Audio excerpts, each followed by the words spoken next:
And we are back on the build phase. I'm Mr. Ben, and today I'm joined by Scott from Epic Loot Games to talk about the upcoming Versus Regional. Scott, welcome to the show. Yeah, hi. How's it going?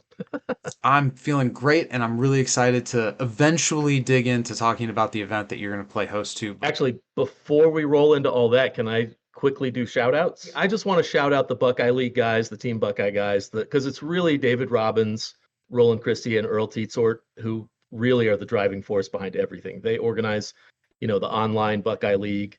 It's really their ideas that led into the side events that we're doing. They're the ones that have been really doing these draft events, as you know, with the online Buckeye League and the free for all stuff. Like they're like gung ho about those formats.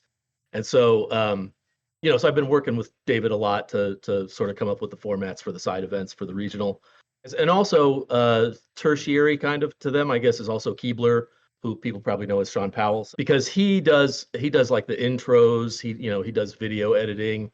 He's the guy that is kind of the creative, artistic person behind those elements of what you see on the Buckeye League stuff. So anyway, I just want to shout out those guys because without them, none of this would be happening. So just wanted to get that on And on they're top. awesome guys on top of Yeah. all the accolades you just listed. So, where are these events located, and when do people need to Oh yeah. show up? So we're in Centerville, Ohio. It's a suburb of Dayton, Ohio, which is close to Cincinnati, Ohio. Somebody asked me just today, as a matter of fact, if they should fly, which airport should they fly into? You should probably fly into, if you're flying, you should probably fly into Dayton. We're about a 40-minute drive from the Dayton airport. We're just south of Dayton suburb, and the airport is north of Dayton. So you got to go through Dayton.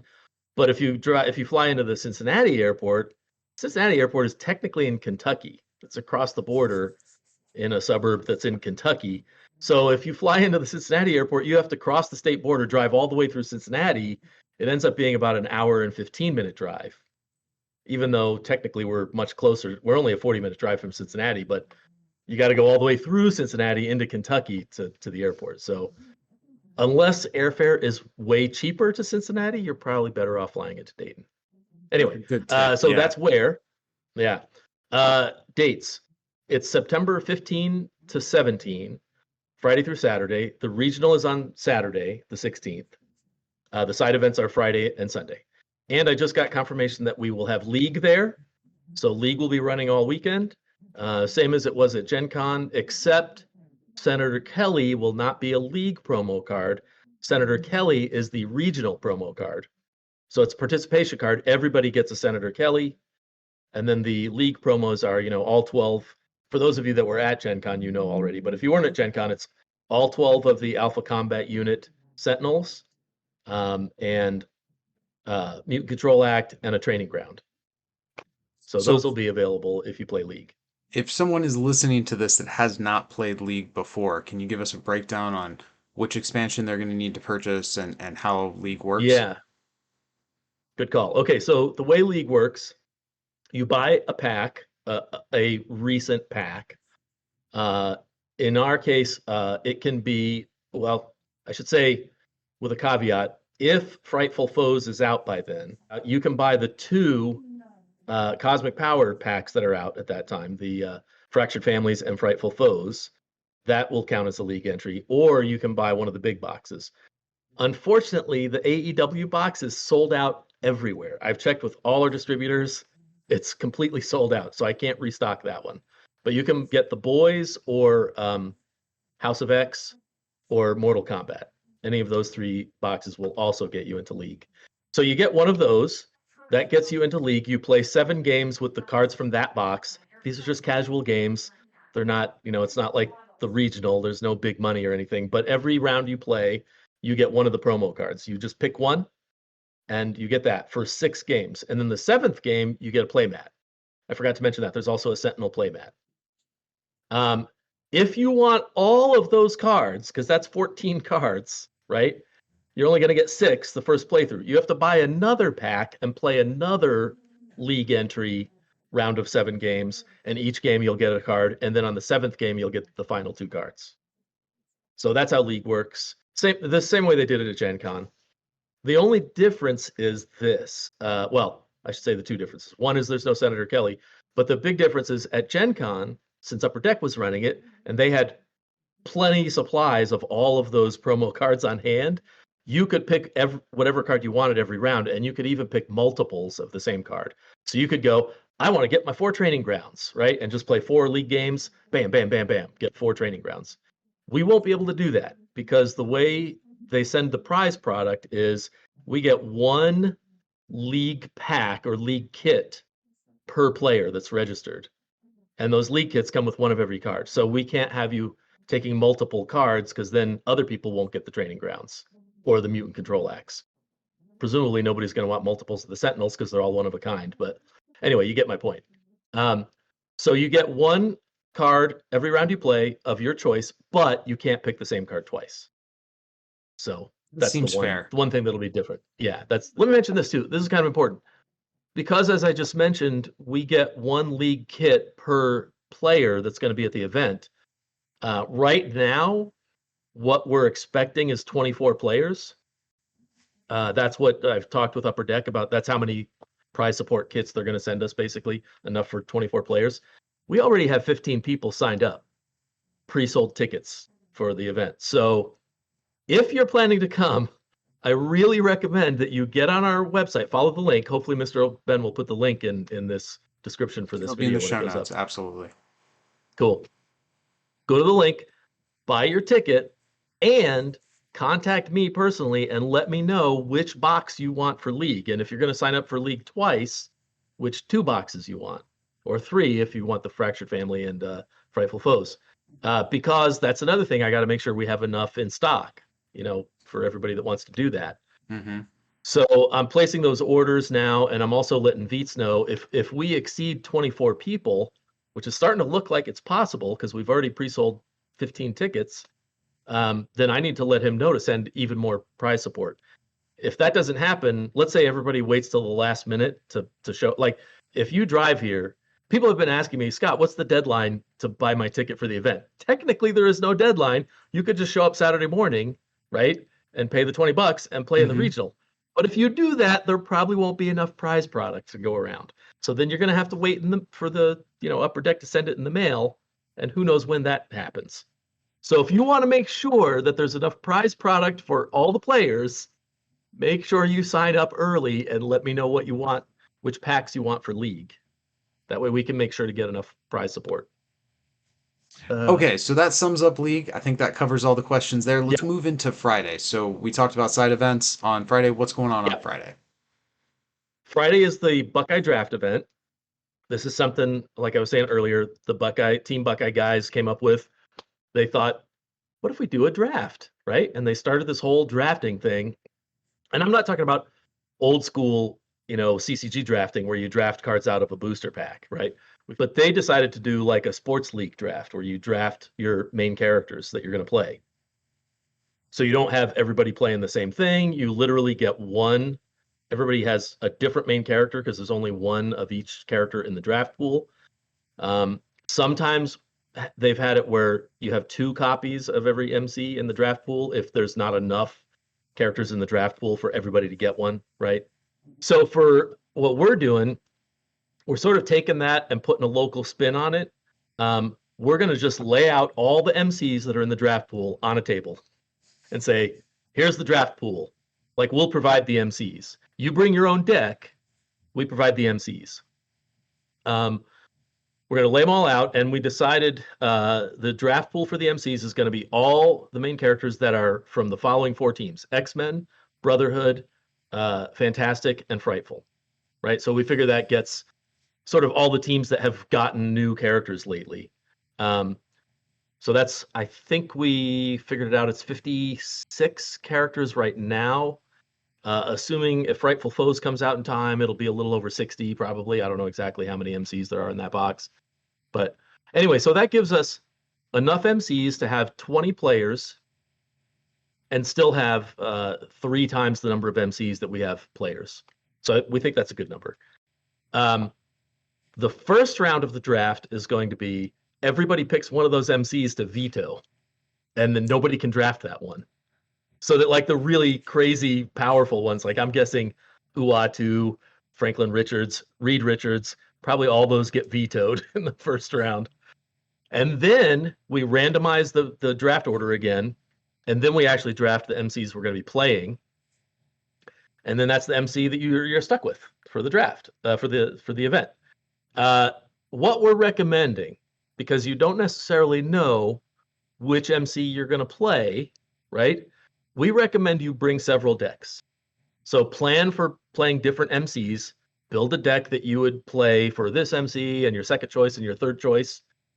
And maybe bring a sideboard of some cards that you just figure, well, if I get stuck with something that's not even in my top 3, I know I can stick these cards in and make something decent.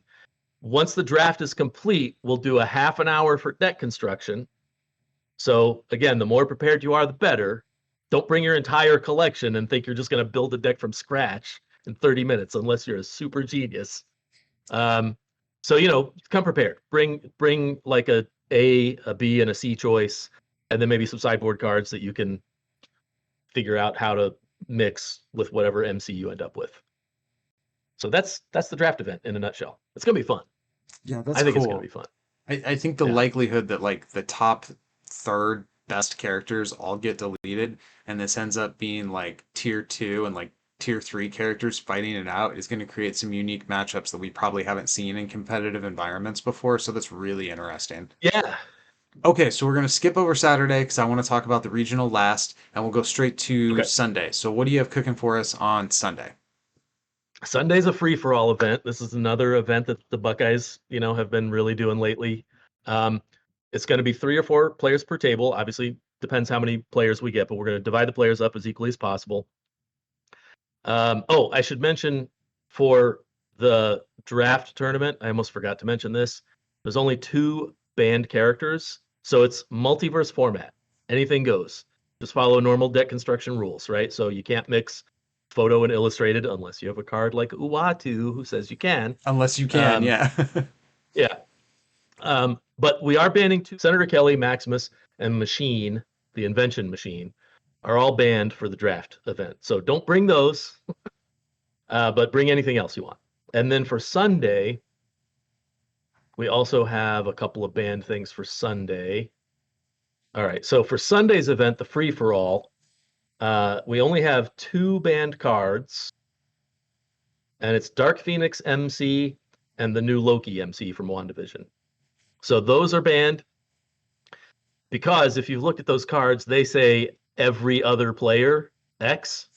So like Dark Phoenix destroys every other player's face down locations. And new Loki says every other player discards X number of cards when he uses his level 3 power, which is just ridiculous. I mean, in a multiplayer game, that's just too good. Like, yeah. Everybody would just play those 2 characters if they were available. So we're banning those 2. Everything else goes. And, people are going to say, well, what about this broken thing? What about that broken thing? None of the other things are as broken as those 2 things. And what we have found, we've been playing a lot of free-for-all. What we have found is if you bring something like, I'll just throw out Valkyrie as an example, MCU Valkyrie. You bring something like that, everyone's going to gang up on you. So bring something like that if you want to. Knock yourself out. See how it goes. Anyway, the free-for-all event is going to be 3 or 4 players per table. We'll divvy everybody up. We're also going to separate teams. So just so everybody knows, if you come with your buddies and you have sort of a game plan, like, hey, let's all play together. And yeah, that's not going to work because we're going to separate you. So anyway, we'll separate the teams. And then after that, the seating is going to be done by, your ranking and all that stuff. So, if you and somebody you came with both win at your tables, then you could be at a table together in a future round. That's possible. We won't be able to do anything about that. But so the free-for-all should be a lot of fun. It's probably going to be, we're going to do 80-minute rounds for that because you have 3 or 4 players per table. It's going to take longer than a normal game. So that's why that one's on Sunday, because that event's probably going to take a little longer than the draft event. I should also mention start times. The draft event Friday is going to start at 4 p.m. We didn't want to start it too late because then we'll be here really late Friday night, and everybody's going to be exhausted Saturday morning for the regional. So we were like, we kind of want to wrap up the Friday event by 9 p.m., or so. So we decided 4 p.m. was the latest we could start it and still end at a reasonable time. The Sunday event is going to start at 11:30 a.m. So that one might go. I mean, it's probably depending on how many people are there, but it's probably only going to be 3 rounds, and then just one playoff table. Because you got 4 players at that playoff table. Um, but they're 80-minute rounds, so that one could go till 4 in the afternoon or something like that. So don't plan to fly out too early if you're flying, I It think. seems like the bans in both the free for all and the draft event are just kind of like, hey, let's take the stuff that feels the worst and not play with that, but keep it Yeah, as much as we can of everything else. Is that pretty fair? yeah, yeah. I mean, I personally am a big fan of the modern format. I think those guys, the Modern Council, are nailing it in terms of like. Yeah. I know there's this whole and I know there's going to be a podcast soon about the differences between modern and incursion and the different goals of them. So I know there's different goals. I'm not trying to say one's better than the other. I like incursion also, but I really really love the philosophy of the Modern Council, that they're taking a surgical approach. They're finding the problem cards, the ones that enable these really broken things, right? And just pulling them out of the format, which I think is great. So that's sort of the approach we took with these 2 events. We just said, let's just ban the like really problematic cards that are just gonna, make the game unfun or the event unfun. Or like I said, like if we allowed Loki and Dark Phoenix in the free for all, it'd just be basically 8 players playing one and 8 players playing the other, and that would be the whole thing. Yeah. That's no fun. We want to see a variety of characters played. The main course of the podcast, as it were, the regional. So, what time do we get started? What's the format? How many rounds? What should people expect with this regional? Well, again, I expect we're gonna get around 24 players. I'd be real surprised if we exceeded 32. I don't think that's going to happen. So I expect we'll be somewhere in the 20s, which means we'll play 6 rounds of Swiss to a top 8 cut. So we're starting at 11:30 a.m. That's when we want to start, by the way. So people should come to the store at 11. Fill out your deck list, your paperwork. Obviously, if you've played in one of these big events, regional or the championship at Gen Con, you have to fill out the legal document so that Upper Deck can send you a check. So anyway, we'll have all that paperwork on hand. Show up at 11. That's when the store opens. We'll have a half hour to get everybody filled out their paperwork and stuff. And then we should sit down. The goal is to sit down and play the first round at 11:30. We'll see if that works out. I mean, we try to run a tight ship at Epic Loot. Things always, something doesn't go quite right. So start at 11:30. We'll play 6 rounds of Swiss, a top 8 cut. I figure if everything goes smoothly, I mean, we'll probably be there till 8 or 9 p.m., right? I mean, it's probably going to be all day, but we should finish in time that people can go and get some sleep before Sunday morning. Sometimes I was just going to say, so our store closes at 9 p.m., but I know somebody. We can stay late if we have to. You may have I access can to the keys. I may have the keys to the store, so if necessary, we could stay late. But we're gonna, we'll try and wrap things up by 9 p.m. Sure. Yeah. So what format are players playing in? Oh, it's incursion, and I mean, I was told that they are making it a priority to update the incursion destroyed list, after Gen Con. I don't have an exact timetable for when that's going to happen. So, I mean, maybe it doesn't happen in time for our event, but I'm I think it will. I think that will get updated pretty soon at this point. It's been what, a week and a half since Gen Con, so give them a little more time. I'm sure they're working on it. But maybe soon we'll have a new incursion list. Um, I would expect this one to be a pretty big destroyed list, right? Because I hope so. First of all, yeah, I mean, Gen Con's the biggest event of the year, and it wasn't like one of the recent regionals where there were a small number of people, so they only banned like 2 or 3 cards. I think this one. I mean, if you look at what they banned after the first incursion, right? They banned what, 20 cards, something like that. I mean, granted, 8 of them were one of a kind Sentinels, so you could kind of maybe group those as one card. But even so, it was a lot of cards that got banned. I think we're probably looking at, I don't know, something like 8 to 10 banned cards this time. That's just a guess. I don't have any inside information. Total guess. But I think it's going to be pretty significant. I think Mystique is for sure, right? Yeah, I mean, That's you what have Jose to was playing. ban the main character that won the event. Like that card Yeah, has to be exactly. destroyed, no Yeah. question. And Um, and a lot of the stuff he was running is stuff that a lot of people were running. Mutant Control Act was all over the place at Gen Con. Um, what else? Ahab.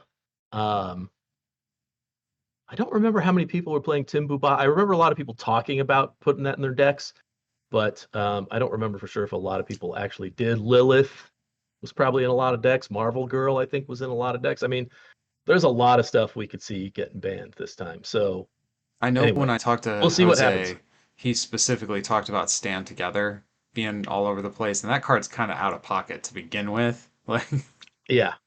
Yeah, there were a lot of people, a lot of the Team Apex guys in particular were playing loyal Magneto. Magneto might also get banned for that matter, because I think 4 or 5 people in the top 8 were running him. And so it's you know, probably here's fair another to thing. say at this point, if somebody is looking to prepare for the event, you can look at what's been destroyed. Obviously, those cards remain destroyed, and you have Yeah, a decent idea of what's likely to be destroyed for this upcoming regional. Although at this yeah, time we don't have any new information. exactly. Look at the top 16.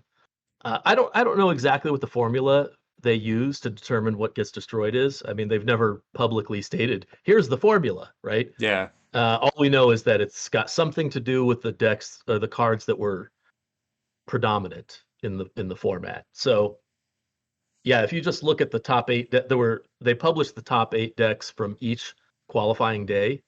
So for Thursday and Friday. So if you look at those, you can get at least an idea, maybe, of what's going to be banned. Adam Warlock, I think, is yeah. There's 3 Adam Warlocks, so he might get banned. There's a bunch of Ghost Spiders, so she might get banned. Yeah, Well, that kind of brings me to the end of the outline that I had prepared of all the things that we wanted to hit. Is there anything else about the event, the store, before we go to shout outs at the end of the show? Is there anything else that you want to make sure we touch on?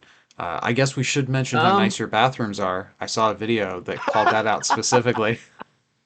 I'll link that video in the show notes too. okay. Yeah, that's funny.